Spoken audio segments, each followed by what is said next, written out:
இந்தாப்பா வாங்கிக்க. தேங்க்ஸ்மா. சாப்பிடுப்பா.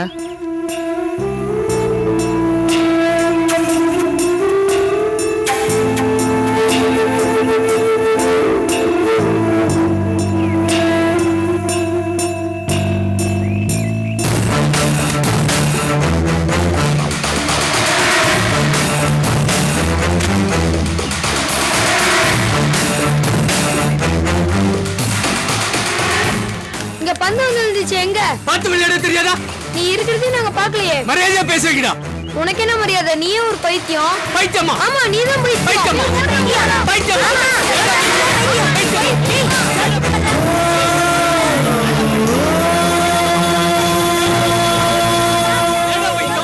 ஐயா, அங்க என்ன சத்தம்?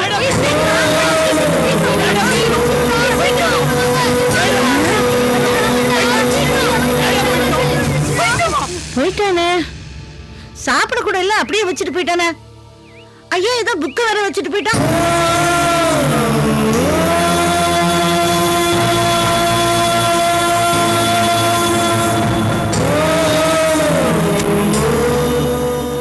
டைரி. அட, பைத்தியத்துக்கு டைரி எழுதுற பழக்கம் கூட உண்டா? பரவாயில்ல. சரி, திரும்பி வந்தா கொடுத்துருவோம்.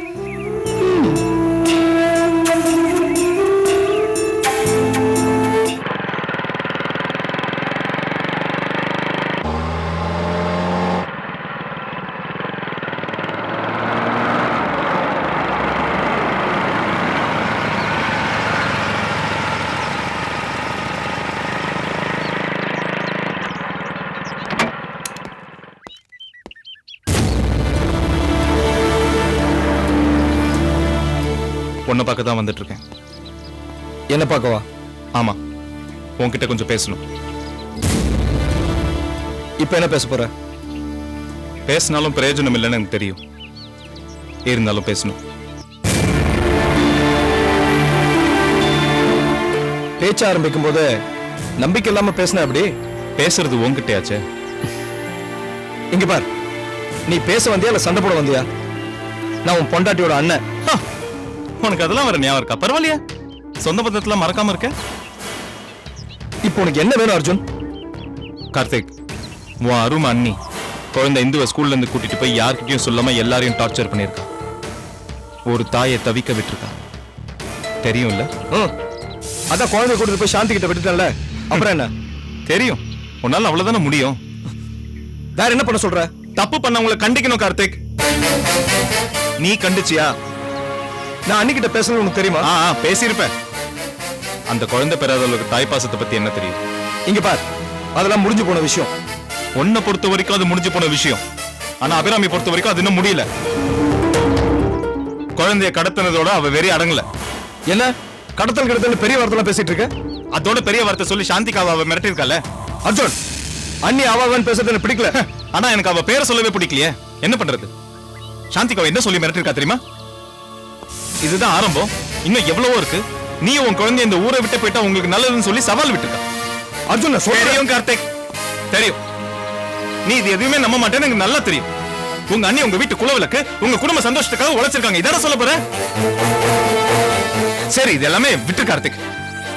இந்துவை யார்கிட்டயும் சொல்லாம ஸ்கூல்ல இருந்து கூட்டிட்டு போய் எல்லாரையும் டார்ச்சர் பண்ணது தப்புன்னு உனக்கே தெரியும். ஏன் கார்த்திக், ஏன் இப்படி நீயே உன்னை ஏமாத்திக்கிற? இது பார் கார்த்திக், ஒருத்தங்க மேல பாசம் இருக்கலாம், அன்பு இருக்கலாம், தப்பு இல்ல. ஆனா முட்டாளா இருக்க கூடாது. சரி, இப்ப என்ன சொல்ல வர? சாந்திகா செஞ்ச தியாகத்தினால அபிராமியோட ஆட்டம் ஜாஸ்தி ஆயிருச்சு. அதைத்தான் சொல்ல வர. சாந்திகா கோர்ட்ல முதல்ல உங்ககிட்ட டைவர்ஸ் கேட்டதானே உனக்கு அவங்க மேல இருக்கிற கோவம்? ஆமா, அவன் அப்படி கேட்டா அவ செஞ்ச தப்பு தானே. ஒரு விஷயம் தெரிஞ்சுக்கோ கார்த்திக், சாந்திகாவா அதை கேட்கல, அபிராமி அவங்கள கேட்க வச்சிருக்கா. அப்போ அண்ணிதான் எல்லாத்துக்கும் காரணம் சொல்றியா? மதன் மாமாவும் ரோனியும் சந்தோஷமா வாழணுங்கிறதுக்காக தான் சாந்திகா இப்படி ஒரு தியாகத்தை செஞ்சாங்கன்னு சொல்றேன். அதுவும் தப்பு தானே அர்ஜுன்? அண்ணி இருக்கும்போது இன்னொரு பொண்ணு கூட வாழ்றது தப்பு தானே? அவசரப்படாத கார்த்திக். சாந்திகா உனக்கு சட்டப்பூர்வமா விவாகரத்து கொடுக்கணுங்கிறது தான் அபிராமியோட ஒரே நோக்கம். இது பார் கார்த்திக், முதல் மனைவி இருக்கும்போதே ரெண்டாவது கல்யாணம் பண்ணிக்கிட்டாருன்னு மதன் மாமா மேல கம்ப்ளைண்ட் கொடுத்து மதன் மாமாவையோ ரோஹினியோ உள்ள தள்ளிடுவேன்னு சாந்திகா கிட்ட வந்து அபிராமி சொல்லி மிரட்டி இருக்கிறான். இதுதான் உண்மை. சரி கார்த்திக், நீ என்ன நம்ப வேண்டாம். ஆனா கோர்ட்ல என்ன நடந்துச்சு நீயே கொஞ்சம் யோசிச்சு பாரு.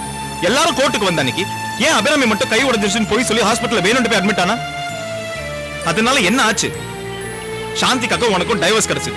ஆனா அவ கேஸ் பெண்டிங்ல தான் போச்சு.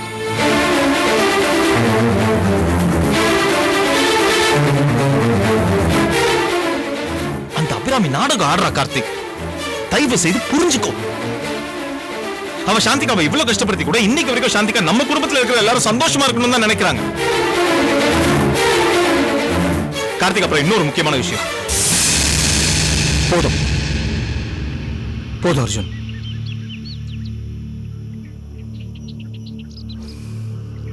இதுக்கு மேல எதுவும் சொல்லாத. நான் குழம்பி இருக்கேன்.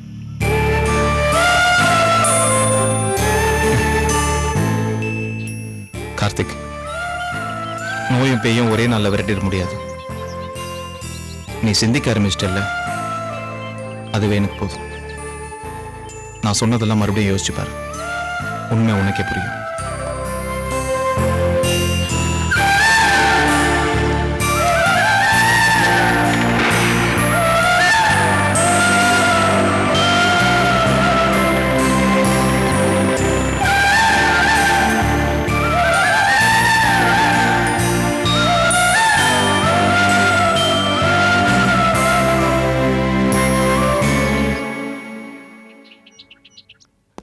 அக்கா, சக்சஸ்கா.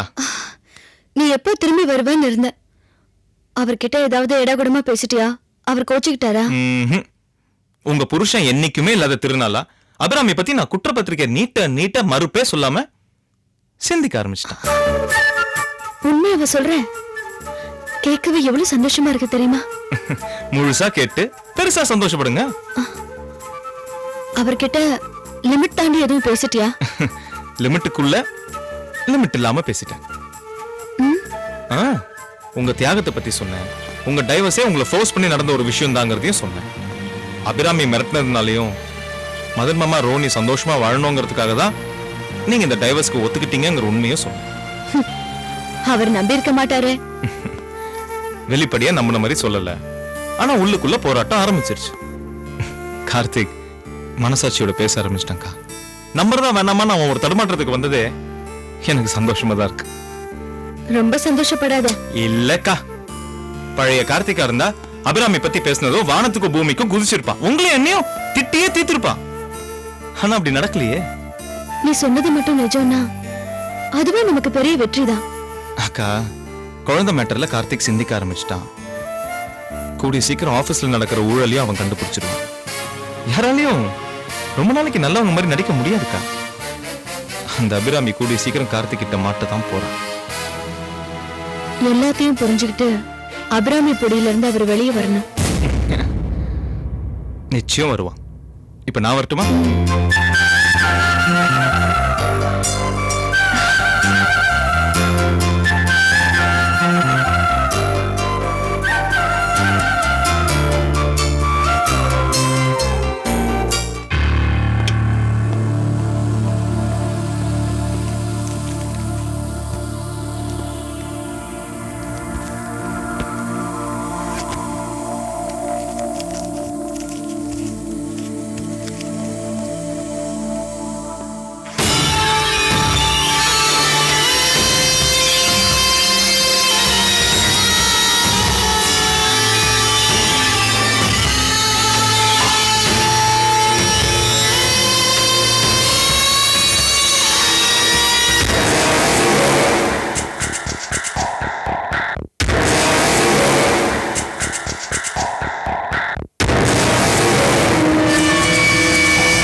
வணக்கங்க மேம்.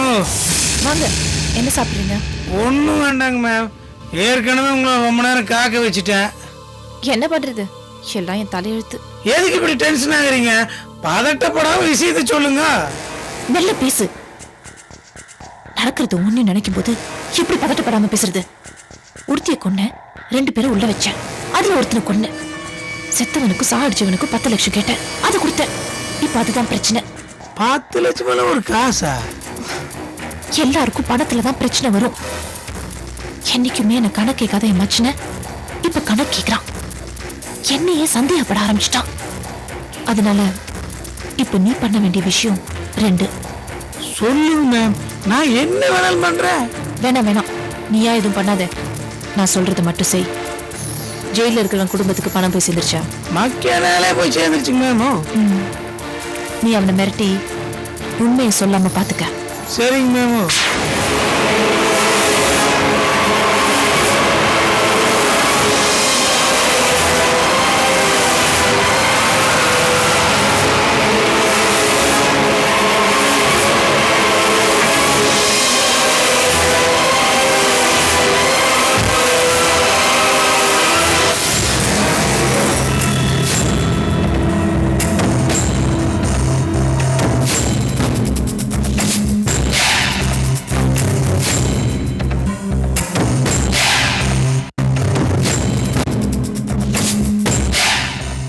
அண்ணியோட காராச்சே இங்கே வந்துச்சு, அதுவும் இந்த நேரத்துல. கணக்கு கேட்கிற கார்த்திகோட சந்தேகத்தை போக்க எனக்கு உடனே 10 லட்சம் ரூபாய் வேணும். ஆனா நீங்களா கேக்குறீங்க? ஆமா, எனக்கு வேற வழி இல்ல. அவசரமா காசு வேணும். லிக்விட் கேஷா என்கிட்ட அவ்வளோ இல்ல, அதனால தான் உங்ககிட்ட கேக்குறேன். உன்னால முடியுமா முடியாதா? ஏனுங்க, நீங்க வேறு நகரத்துல தானே கேக்குறீங்க. சீல கேட்டாலே கொடுப்பானுங்க. எப்ப வேணுங்கிற மாத்திரம் சொல்லுங்கண்ணா. இத நாளைக்கு கொடுத்தா கூட சரிதான். அப்புறம் வரும்போது நான் என்னெல்லாம் பேப்பர்ஸ்ல கையெழுத்து போடணுமோ அதை எடுத்துட்டு வாங்க, நான் போட்டு தரேன். ஐயோ, என்னங்க நீங்க கையெழுத்துக்கு பெரிய படம் பேசிட்டு இருக்கிறீங்க? என்னோட தொழில் தர்மம் அதனால உங்கள்ட்ட எல்லாம் போய் அதெல்லாம் கேட்பணுங்களா மேம்? உங்க வாய் பழமா ஒண்ணு போதும்னா.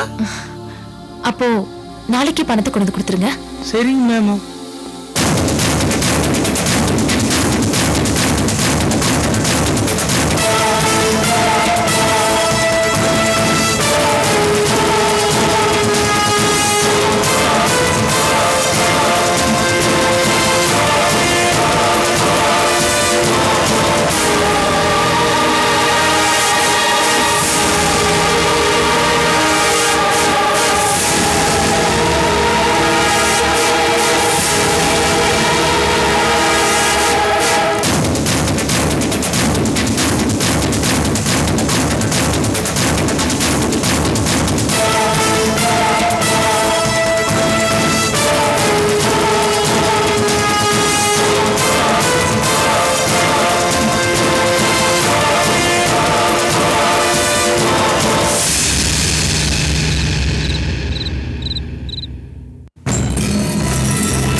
என்னப்பா?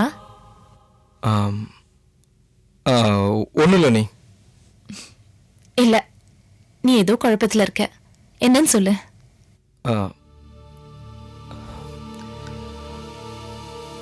அதெல்லாம் ஒன்றும் இல்லை. நீங்க எழுதுங்க. கார்த்திக், நீ என்கிட்ட ஏதோ கேட்க வர, ஆனா கேட்க தயங்குற.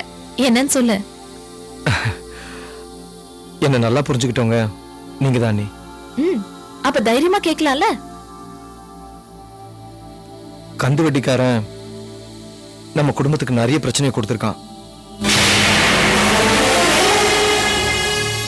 சம்பந்தம் இருக்கோ இல்லையோ, திவ்யா கொலை கேஸ் தினேஷ் ஆட்டி படிச்சிருக்கு. இதெல்லாம் ஏன் என்கிட்ட சொல்ற? காரணம் இருக்கு. நீ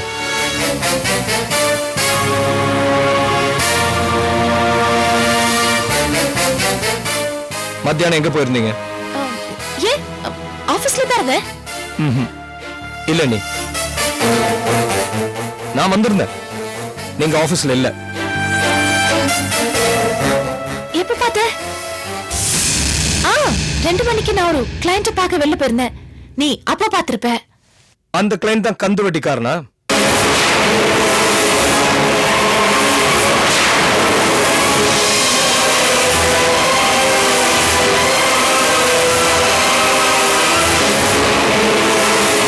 அண்ணி ப்ளீஸ், அவனை நான் பார்க்கலன்னு மட்டும் போய் சொல்லாதீங்க. நானே என் கண்ணால பார்த்தேன். கார்த்திக், நான் பார்க்கலன்னு சொல்லியப்பா. நான் அந்த கந்து வெட்டிக்காரனை பார்த்தேன். ஆனா அதுக்கு முன்னாடி நான் பார்க்க வேண்டிய கிளையண்ட் தான் நான் பார்த்துட்டு தான் வந்துட்டு இருந்தேன். அந்த கந்து வெட்டிக்காரன் என்கிட்ட வந்து உங்களுக்கு தெரிஞ்ச பார்ட்டிஸ் யாராவது இருந்தா சொல்லுங்க, நான் வட்டிக்கு பணம் கொடுக்குறேன்னு சொன்னா. அது நம்ம வேலை இல்லைல்ல, அதனால எனக்கு அப்படி யாரும் தெரியாதுன்னு சொல்லி அவனை பேசி அனுப்பிச்சிட்டேன். அப்பதான் நீ என்ன பார்த்திருப்ப. கடைசி அவங்கிட்ட என்ன சொன்னீங்க? அது இனிமே என்ன தொந்தரவு பண்ணாதன்னு நான் ஸ்ட்ரிக்ட்டா அவன்கிட்ட சொல்லி அனுப்பிச்சிட்டேன். கார்த்திக், போன் அடிக்குது. ஹலோ, என்ன நம்பர் வேணும்? Sorry, wrong number.